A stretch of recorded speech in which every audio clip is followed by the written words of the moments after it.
Good morning, everybody. Brian Gillis here. Just wanted to make an announcement. We have got our very first, brought to you, of course, by UNET Results, virtual clinic kicking off in March. It's March 9th and 10th, which is a Wednesday and a Thursday.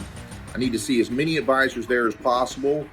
We need to hone in and fine-tune those skills. We can never forget how to hunt, correct?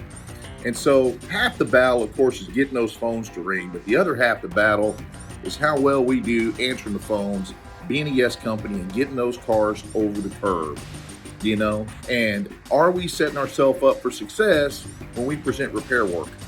And so this first clinic is 4 hours in total.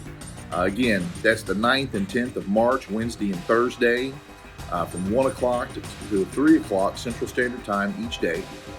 And how well are we setting ourselves up for success when we present repair work?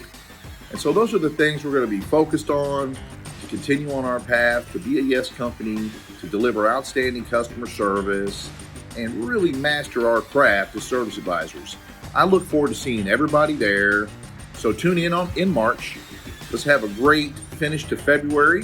We got some really good numbers going on. Most locations are doing fantastic this month. Let's keep it up, finish strong. Again, virtual clinic in March. Looking forward to seeing everybody there. Thanks.